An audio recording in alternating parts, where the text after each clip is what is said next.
Hoje tem Copa do Nordeste e o Sampaio Corrêa tem uma missão que não é das mais fáceis, contra o ABC, fora de casa. Jogo muito complicado, mas necessário para o Sampaio Corrêa, inclusive voltar a vencer na competição. Lembrando que o Sampaio vem de uma vitória e uma derrota nessa sequência e quem sabe encontra hoje a segunda vitória da competição, que vai fazer o time ir a 6 pontos e não começar pelo menos a ligar um sinal de alerta, porque Rodrigo Barbosa, Copa do Nordeste, apesar de termos 8 jogos, qualquer ponto faz diferença. A gente lembra que nas últimas edições da Copa do Nordeste, por conta de 1 ou 2 pontos, times ficaram sem conseguir acesso à próxima fase da competição. Então o Sampaio tem que buscar o mais rápido possível essa vitória. E, para isso, coloca aqui a escalação do Sampaio Corrêa, né? A provável escalação do Sampaio Corrêa, depois de seus últimos treinamentos, inclusive o último treinamento que aconteceu lá em Natal. Luiz Daniel no gol, na lateral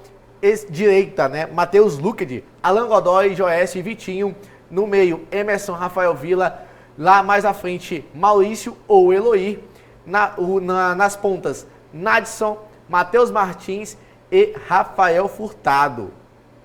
É isso? Eu acho que tem invertido alguns jogadores aqui, se não me falha a memória. É só o Rafael Villa ali e Nadson. Não, acho que ele fica ali no lugar do Maurício mesmo, eu acho. Eu acho que é mais ou menos isso, porque o Rafael Villa fica mais ali articulando, né? E o Nadson vai cair mesmo como ponta. Quer dizer, a gente pensa, né, que pode ser assim, né? Mas eu acho assim, que se ele for utilizar o Maurício, aí como ele fez contra o Ceará, né, ele pode deixar espetado o Maurício e o Nadson ficar um pouco mais atrás, né? Sendo mesmo esse ala, sim, mas esse ponta, na verdade, né? Que eu acho mais fácil ele utilizar isso, né? Eu vim realmente com o Maurício do que o Eloy. Até porque ele ganha muita qualidade, né? Ele não mexe no meio de campo e ganha também a qualidade de passe do Nadson.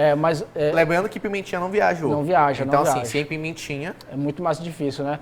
Mas eu acho assim, um detalhe que me chamou a atenção foi que o Nadson não foi...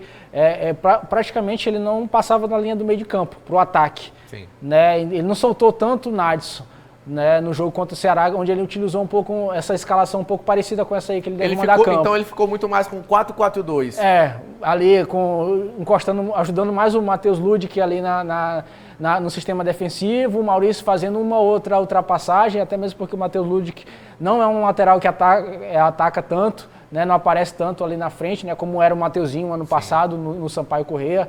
Mateuzinho, né? É triste, né? Mas o Ludic segura um pouco mais. E aí talvez ele com o Maurício ele possa jogar um pouco mais espetado e segurar mais o Nadson. Mas aí quando você segura o Nadson um pouco mais no meio de campo, sem avançar tanto, você perde ofensivamente. Perde muito. Até porque o Nadson não é um exímio marcador. Exatamente. Nadson, ele tem um passe muito qualificado mesmo. Tem uma visão de jogo muito interessante e que ganha espaço no Sampaio já há bastante tempo. Se tu traz ele atrás da linha do meio de campo, tu perde ofensivamente. Exatamente. Eu faria o contrário, né? Se fosse o Felipe Conceição, mas a gente não sabe o que passa na cabeça do Felipe Conceição. Sim. Se ele vai realmente para tentar dar uma segurada no Sampaio, porque eu espetava o Nadson e fazia ele recuar um pouquinho mais e segurava o Maurício, né? Que é um volante, né? Fazia realmente a do volante, né? E quando ele jogou com o Ceará, ele praticamente o Emerson, o Maurício e o Nadson foram 3 volantes, né, muito mais marcadores do que ofensivamente ajudando. Ficou praticamente o Rafael Villa ali sozinho, tentando fazer alguma coisa e não conseguiu. E o Maurício realmente que ainda saiu um pouco mais ali para jogar nas pontas. Do outro lado também temos a escalação do ABC. Coloca na tela pra gente, por favor, como que o ABC vai a campo hoje contra o Sampaio Corrêa.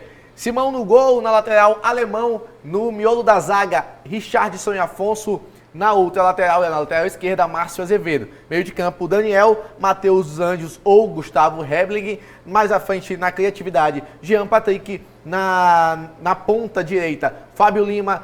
Atacante, o camisa 9, Maicon Douglas. Inclusive, está numa boa fase, Maicon Douglas no ABC. Na outra ponta, Felipe Garcia, praticamente o espelho do que é o Sampaio Corrêa, né? As duas equipes se espelhando enquanto a escalação dos times. Porém, a gente sabe que dentro de campo, na hora que começa, alguns jogadores brincam nas posições, né? Eles flutuam nas posições. O Fábio Lima não faz tanto só a ponta, ele cai também pelo meio do campo, enfim. Mas no papel, as duas equipes são iguais. Um pouco mais espelhadas, né? A forma como elas devem jogar, mas eu acho que o Sampaio deve vir um time um pouco mais defensivo, né? Com característica um pouco mais defensiva. né, eu estou utilizando o jogo contra o Ceará. Né, eu acho que o Felipe Conceição pode fazer diferente ali, é tentar achar uma outra possibilidade para o Sampaio também sair um pouco mais para o jogo do que só se segurar. Né, pelo menos é o que eu penso, né? Não vai fazer a mesma coisa que ele fez contra o Ceará. Eu acho que deve ter ficado a lição, realmente, porque o Sampaio pouco criou, mas eu acho que o ABC não. O ABC tem jogadores ali que tem um pouco mais de criatividade, o próprio Jean Patrick, Felipe Garcia também é um jogador muito decisivo, que cai pelas pontas, que chama a marcação do 1 para 1, né, 1 contra 1. Né, e o Maicon Douglas, que já é um jogador aí, já tem uma certa rodagem, mas como tu falaste, está vivendo um bom momento e é bom realmente ficar de olho. Mas o sistema defensivo do Sampaio aí talvez seja o melhor. Né, o melhor contra-ataque do Sampaio. Exatamente, é o melhor. Né? Então vamos ver o que pode acontecer. Mas hoje, se fosse para apostar as fichas, eu apostaria ali no ABC. E olha, a expectativa de casa cheia lá no Frasqueirão, uma campanha mobilizando toda a torcida do próprio ABC. Ontem tivemos rodada também, o início da rodada da Copa do Nordeste. Coloca pra gente aqui os confrontos, né, os resultados dos jogos em tela cheia pra gente, por favor, porque o Campinense ficou apenas no empate com o CRB. Jogo na casa do Campinense. Santa Cruz venceu por 2-1 o Atlético da Bahia. Pode ir passando, CSA empatou em 1-1 com o Ferroviário, pode avançar. O Bahia perdeu para o Fortaleza por 3-0. E aí, meu amigo, é jogo grande. Bahia e Fortaleza é jogo grande. E um placar elástico como esse surpreende, na verdade. Porque os dois times vêm bem, na verdade. Fortaleza, obviamente, um time muito melhor capacitado que o Bahia atualmente. Porém, é um clássico e é um jogo muito difícil toda vez que eles se encontram. Ceará 3-2 para cima do Sport Recife. Tem outro jogo? Não, encerramos ontem os jogos de ontem. Hoje temos o término da terceira rodada da Copa do Nordeste. E aí, só para a gente finalizar com essa questão do Fortaleza, mostra o tamanho da vitória que foi do ABC na última rodada. Né? O ABC vai enfrentar o Sampaio hoje. Né? O Fortaleza venceu fora de casa o Bahia. Esse jogo foi fora de casa, lá na Arena Fonte Nova. Né? Então mostra aí o tamanho da vitória e o que pode esperar o Sampaio realmente jogando lá no Frasqueirão. Com essas informações, o Esporte Goiás vai ficando hoje por aqui. Amanhã a gente volta com muito mais do seu esporte local e tudo sobre o jogo da Copa do Nordeste entre ABC e Sampaio Corrêa e também Campeonato Maranhense, Chapadinha e São José de Ribamar. O jogo que o Rodrigo está empolgado para acompanhar. Rodrigo está empolgado para acompanhar. Até amanhã.